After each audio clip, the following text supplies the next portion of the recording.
You know, as we get older, we keep saying health is getting more complicated.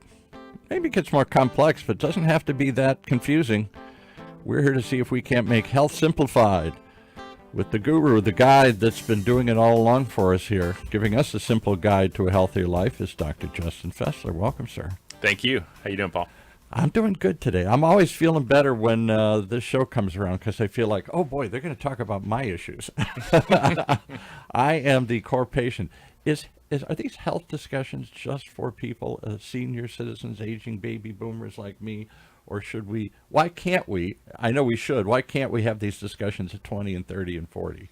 We should be. I think a lot of times these things get put off until it becomes like a severe issue. Yeah, and exactly. you know, unfortunately our society is one of, medications and surgery, and our medical system Fix it, is shoot me up, doc, get me back in the game. Right. Not enough prevention. Yeah, exactly. But I'm in the world of physical therapy, and in that world we try to do as much prevention as possible. Unfortunately, some people get to us, not too late, but later in their condition. And it's got to be harder to unwind a problem when it's already turned into a serious problem. It is. Yeah. If it took years to get there, it takes a while to get out of that too. Yeah, exactly. Well, today you got one that has got my attention here. We're talking about neck and shoulder pain, or, all these mysterious little pains. I ache or whatever, and I just kind of shrug and put it off and push through it. Yeah. So there's a term that's been developed in the past, probably 20 years really, but tech neck. So tech neck, which is, looking down at your phone, looking down at your computer screen, things like reading, everything that requires intense concentration, working on something. All those things force your head forward, put a lot of strain on your neck and your upper back area. Eventually it can lead to even, nerve problems and numbness and tingling in your hands. So I'm going to date myself, but I remember one of Steve Martin's earlier films, The Jerk. Oh yeah, it's best. And he invents something. I forgot what was it put on your eyes. Yeah. And it had a little handle on it to take it off with, and everybody goes cross-eyed and he gets a lawsuit and loses everything. Exactly. Yeah. Except for his lamp and the paddleball racket. And the 12 other things he tried to take with him. But the whole point of that was that what seemed like a great idea and everybody embraced it, like tech, all of a sudden caused unforeseen problems. We're doing things unnaturally. And boy, I see everybody's got tech neck. Everybody's looking down. Yeah, it's predominantly a postural issue, although we'll find that, exercise and, those kind of things can help. But our society, the amount of computer work, that goes into most jobs is really detrimental to our spine health, our neck and our nerves and everything. So all right, so dive into it. What do you got? Yeah, so there's something. I'll go back to this term. It's called upper cross syndrome, which was developed by a guy in the 80s named Yanda, and it's a syndrome in which there's tightness in certain muscles, your upper trap, your levator muscle, your pec muscles, and then weakness in certain muscles that stabilize the shoulder joints, such as the lower trapezius, the serratus anterior, and then the deep neck flexors, which are actually on the front of your spine that help to kind of keep you this way. And if you're here, then you're kind of slacking those and not using them much. So as you come up into these positions, so those muscles stretch specifically, as I'm doing this, I'm trying to feel all these muscles. Right. So he had coined this, or created this syndrome, and which can lead to people like assuming like if you have one of the components of it, then you got them all. But it's more likely. The research didn't really pan out in terms of proving that. It was kind of low level quality. But the concept itself is still valid in terms of various components of that. You might have the weak deep neck flexors and tight pecs, and if we treat those individual issues, people do well. So we're talking about neck pain. That's exactly neck pain that can spread out into the upper back and shoulders, and possibly even radiating symptoms such as numbness and tingling into the hands, because as we'll see, the structure of the neck and the upper back and the ribs, the way they all come together, where the nerves and some of the vasculature come through, those can be impacted in a way that causes these symptoms in the hands as well. So improving your posture helps to reduce the strain on those structures. it could even affect your hands because that's the other carpal tunnel. And Correct. And everything. Yeah. You're typing all the time. Yeah. So those could be carpal tunnel. Could be that area is causing those issues. But there's a lot of areas in our upper extremities, in the pec area, and then towards our neck that can also be impacted and cause similar symptoms. So we need to, that's where you want to go to a professional, a physical therapist, who can assess you and determine which area is causing that issue. We've talked about this in other issues or other episodes. I got to bring it up. Why do we wait until it's too late, until it's a really problem? My hand really hurts and now I need surgery. My neck really hurts. Yep. Why can't we get ourselves trained? I don't know why. I'm already answering the question. Yeah. I know why, because we're lazy and we put it off. Well, I mean, I don't think it's laziness specifically. I think it's more likely people are busy. People are working more than ever just to, get by and do their job and working late hours. And I think finding or feeling like you can't find the time to go out and get the help is part of it. And I think some people, don't know what to do and just, Big part of it, right. And so they're just trying to do the best they can. Maybe you kind of go online and research some things to do that, might help in terms of stretches and stuff. But I think people are busy and stressed, and that's preventing them. I'm going to go one day. I'm not trying to beat up on Western medicine, but I think one of the problems with it, we pointed this out in episodes, is you wait until you got a problem, and then our system is designed, well, give me a pill, give me a procedure. I'll go fix this thing, rather than preventative medicine. I don't go, my car, I do preventative medicine. I change the oil, I rotate the tires to prevent problems from happening here. I go in and check periodically. More and more with healthcare companies make you get an annual physical. Let's look at some of this stuff. Let's check up on these things. Let's see if we can catch some of these things. It's a lot easier. Yeah, but so there should be a thing for musculoskeletal issues as well. Exactly. Yeah. Postural assessments and stuff, which people can do. You can go in, and go use physical therapy services. So could I go to my gatekeeper, my general practitioner, and I say I'm experiencing some problems? You can have a postural issue. You don't necessarily have to have pain to come into physical therapy. If you're noticing your posture is wrong, or you're not moving as well, or you feel weak when you do certain activities, then that's a valid reason to get an intervention. So can I? This will probably, I don't want to offend you here because you're a doctor of physical therapy here. I'm easily offended, Paul. I hope this doesn't. But in my life, I've never thought of going to a physical therapist to prevent something. I only go to correct it. Right. And that's true. That's mostly how people use it. Yeah, that's true. But, if you are in a situation where you notice, or someone tells you like, man, your head's really forward when you're, sitting there, you're slouching all the time. You're not able to stand up straight.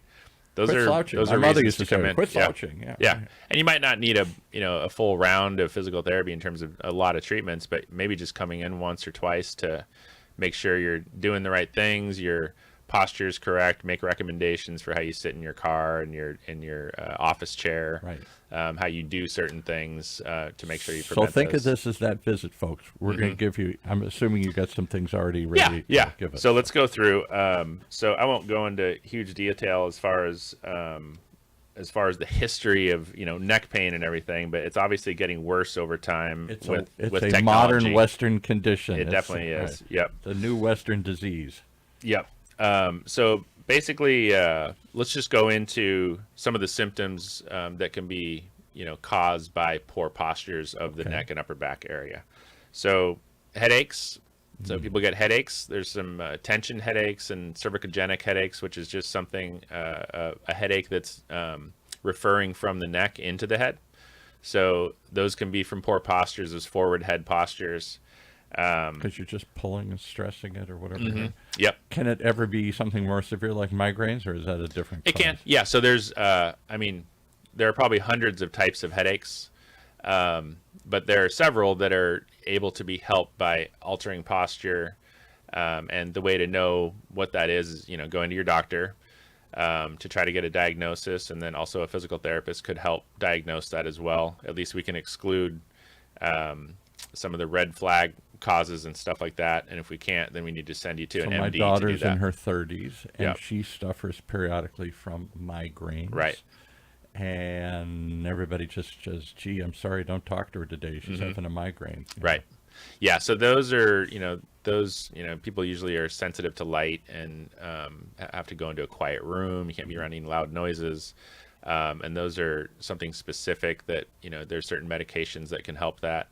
But I will say that even with those, I think, addressing posture and some exercise maybe can help reduce the intensity or possibly how frequent you have those. And there's probably some dietary things that, I don't know, but I think there are some things like that that can affect someone's onset of a migraine. So I'm thinking to myself out loud as I'm thinking of how her lifestyle is.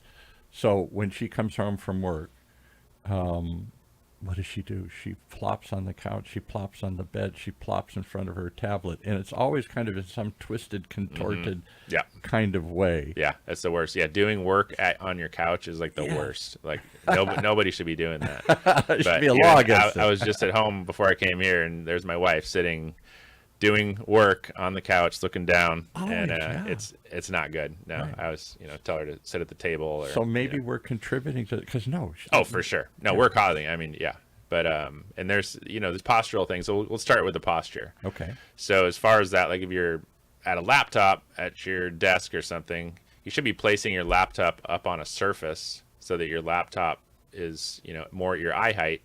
And then getting a Bluetooth keyboard that's down so that you can actually maintain good posture as you're doing those things. You just plopped right on the desk there. We have a little... That's perfect. That's great. A riser, and people are always saying, why is that there? Well, sometimes we have computers and people are reading it. I don't want you... I do it because I don't want you turning your face away from the microphone here. Yeah. I want your posture up. Yeah. And I find that when we do shows, everybody wants to create content these days. Why does everybody want to come in and slouch and lean back or slump over to read something and you're trying to talk like this? You're choking up your neck. You're relaxing more and it kind of feels better. Yeah. But the long term is that you're actually going to reduce your energy. I mean, your energy, and then it increases pain and strain and everything. And the key is making sure that your posture is good. So what about breath? I'm just thinking out loud because I do it. I notice that if I sit up straight, I'm doing radio. Yeah. So I have more breath. Yeah. I can, like singers, I have more control of my lungs. But when I'm slouched and slumped, I'm pinching off that neck or my lungs. Yeah, no, it's definitely true. Yeah. So lung capacity is best when we're sitting up straighter. Some of the muscles of your neck, if you're in that forward head position, impair how you can breathe, and so there's accessory breathing muscles in your neck too, the scalenes that attach to your ribs, right? And so your posture can affect how those work. So you want to sound good on a Zoom call, you want to look good on your content, sit up straight, and, straight, and have a good breath control. Yep. So besides we have like tension headaches, and then if we go into, there's obviously localized neck pain that can be in those areas. Shoulder pain, upper back pain, all these things can be caused by poor posture. You can feel like your arms are kind of weak, or numbness and tingling in there if your postures are bad, because it's impairing the circulation and or the nerve conduction. So if we look at the structures, we're looking at the pec minor muscle, which is kind of on the front of the shoulder here. Attaches to the chest.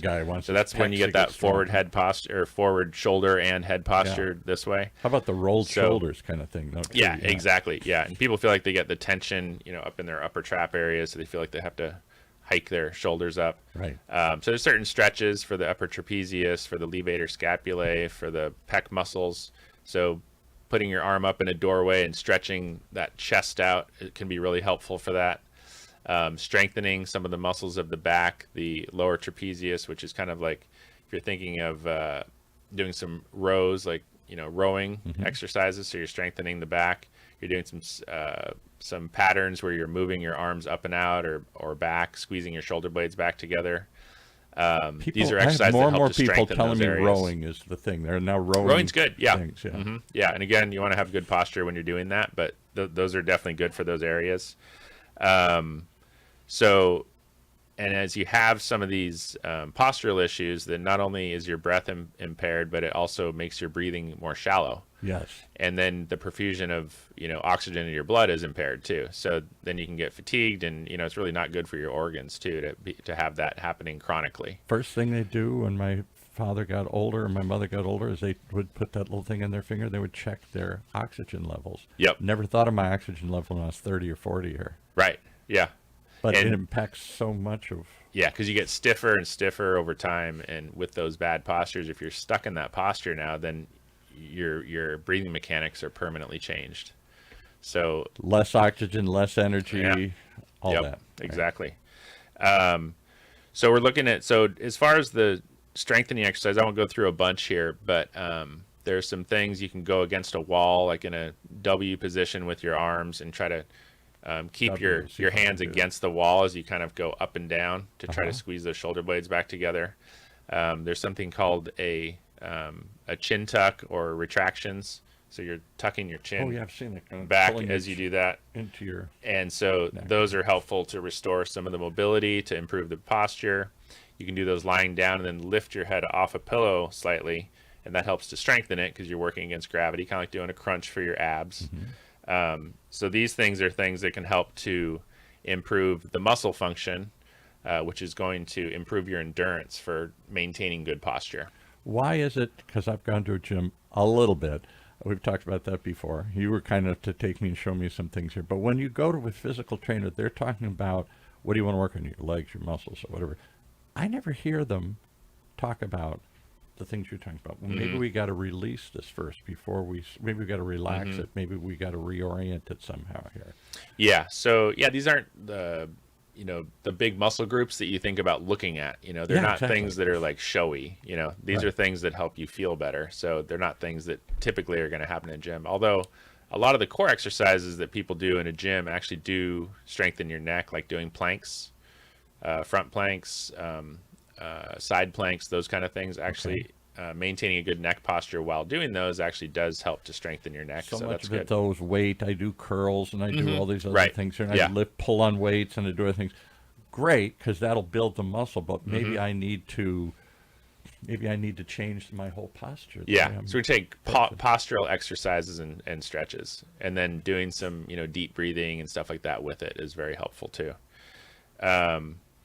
So then other things we can do throughout the day to kind of take the strain off, take breaks. I mean, if you're sitting there for over an hour, working, that's definitely something that you can benefit from by taking a break maybe every 40 minutes or so. Get up, walk around, do some stretches, do a couple deep breaths. Literally in 2 minutes, you can undo the strain that's happening through that time, get back to it, and then if you keep doing those little breaks, then you're going to prevent those from becoming issues. So our studio happens to be in a real high-tech building here at the University of California, Irvine's Beale Applied Innovation Center. Fancy Yeah. place where they try and develop med tech. And Yeah, new this place is sciences. amazing. It really And is. it's got floors of scientists, and they're trying to, that's why it's all locked down and secret and stuff here, and tech innovators. Yeah, I and saw you had your thumbprint to get into the Oh, elevator. everything That's is all yeah, that's biometrically cool. controlled and Yeah. everything here. And I'm just laughing because I watch these people. I'm going to put a camera on them all day long. They never move. Yeah. I got to get everything in. I I'm know. hunched over the microscope. Those I'm hunched are- over the computer. Yes. And they're there. I'm just going to gut through it. I'm going to be here for So 18 intense, hours and you just till I solve and some this. of it's you just lose track of time. I mean, you're Yeah. that focusing that intensely on something. Yeah. Hours go by without even thinking about So it. we should blow a whistle, and everybody should have to get up and walk around for 5 minutes or something. Yes, yes. And then other times you're going to think about posture. I'm thinking about that. So sleeping. So make sure, usually that, stomach sleeping for neck issues is not good. Your head's like kind of turned all the way, for long periods of time. That's not good. Make sure if you have a pillow, it's not overlapping your your upper back, but it's more just under your neck. So it's giving you support without flexing your head forward. And then if you're on your side, you want enough pillow so that you're not tilting your head either way, but it's kind of like snugly I'm going to way challenge down you deep to in the neck. develop a show on sleeping. I have heard a million theories. My wife's talked about it. She's tried 100 pillows. Yeah. Friends of mine come visit. My cousin of mine came, had to bring her own pillow and all this stuff. Everybody's fanatical about. And I don't think, again, we're all seem to be struggling. Not all of us, but many of us are struggling at sleep.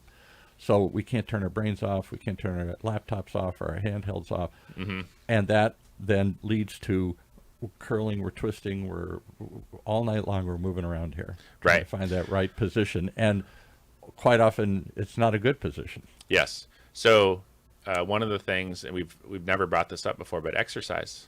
Exercise. What is that something new? Yeah. I've never heard about it. Yeah. Can I go buy that at the store? And just Yeah. In a pill. Yeah. a pill in a bottle? Yeah. Take one a day? Someday maybe. I don't know. But there are certain, and I'll do a show on that too, because there's a lot of things. I've been listening to a lot of other podcasts and reading a lot about the science of sleep. Science of sleep. Because it is really. And there's a lot of things you can do. Actually, your sleep quality, I was just listening to a podcast. It was saying your sleep quality is actually based on the start of your day. So how you start every day determines how you're going to end your day, which made a lot of sense, and some things that Never they thought went of through. it that way. Yeah. So we'll definitely do something on sleep as well. Sleep is a big issue. Fortunately, I don't suffer from that, but I know so many that do. And whether it's sleep apnea and other sorts of serious things, or whether it's just I can't get a good night's sleep, Yeah. or I'm always tired when I wake up, and all those things. And I think about how twisted everybody. Maybe this is a strange analogy, but I have grandkids, and when they come over and stay over, I watch. They twist around in the bed all over the place. They start up one way and they're dead another way here, and it's like they're not developing good sleep habits. Yeah. And Well, some of the, I don't. Yeah. You're going to move somewhat during the night. There's certain times and types of sleep that you are going to move, and that's kind of normal to move a little bit during the night. But there are other times when you don't, and maybe you want that REM sleep, and there's certain types of rhythms of your sleep that are you want to get enough of each one. They're all important. So some of that, kids, yes, they do move around a lot, and some of it's they have growing pains or something, or something like that. But Just itchy, agitated, right. and because they all got that tablet two feet away from them, Oh, it's 6 definitely. inches away from them. yeah, So yeah, and just before bed, which is the worst. yes, Yeah, not exactly. good. And I Yeah. go and say, "Stop! Turn that thing off. Go Right. to bed." Yeah. All right. Well, all of this is somehow related to posture, and posture to me is not something we used to. When my mother's era, you had to walk around with a book on your head or something. You had to learn to develop it. My mother used to say it looked ladylike to walk a certain way, or a gentleman stood up a certain way, and it was about posture was an important thing. I don't think anybody talks about posture. We're all just slouching, slumping, moving, whatever weird. We're working on the bed, we're working on the couch, or we're working all the time. I don't think posture is ever even in our thoughts. Yeah. And it's, there's certain types of, there's obviously physical therapy, but there's, yoga and things like that Yoga, are really yeah, good in terms of exactly. Pilates. Those are great interventions to help with posture. And usually the instruction in that is, based in, forming good postures as you're doing the exercises, Absolutely. which is really important. I've tried yoga a couple of times. I know people believe in it heavily, and it's all about the body. And they say it's very unnatural in the beginning to adapt these postures because you've never tried Right. arching your back or something here like they make you Yep. do. Yeah, definitely. So, so if there's anybody out there that's, got some kind of neck issue, think they have a postural issue, maybe they're not sure, they have some Could be a pain back developing. issue too, then, any yeah. kind of the straightening Right. up. Or breath issue. Again, if your posture's bad, then you're pinching off your air supply here. Exactly. Yeah. So if you perceive you have some of those things or know of someone that does, then, early intervention is always best. And come to a physical. Don't do it. Again, we've talked about this. Too many people, me included, think of physical therapy as the last intervention. Right. Now I got a problem. Get me back in shape. Get me to recover from maybe an accident or fall or something, other condition here. Why not deal with these things early? Start early. Yeah. Yeah. So if How you do want they- to find, yeah. How they find you Yeah. So we are in Lake Forest. It's Physical Therapy and Balance Centers. and spell it, of course. It's Fyzical. Okay. And if you want to reach us by phone, it's 949-716-1800, or you can find us online at physical.com/lake-forest. And is this something, again, that insurance might cover if you feel like you're developing these kind of chronic conditions Definitely, here? yep. Go to the doc, and the doc can say, well, maybe let's have a postural assessment. Let's go send you to physical therapy to learn Definitely. some exercises. Yeah. To straighten up, strengthen this, stretch it, whatever. Definitely. Yeah. All that should be covered. And yeah, we do a full thorough evaluation to see what kinds of things, might have caused it, and then give you some things you can do to kind of unwind a lot of that tension that you developed over the years. So, all right. Well, yeah. thanks for coming in and sharing more. I think that's the big takeaway. Get to this stuff early. Don't ignore it. Develop good habits. Exercise. I hate that word. And then maybe go see some experts like you guys to help adjust it along the way. You go to a chiropractor, get adjusted. You got other things to get adjusted. Why not get your physique and your posture adjusted too? Sounds good. Okay. All right. Thanks, Paul. All right. Thanks. Yep. For coming in again here today.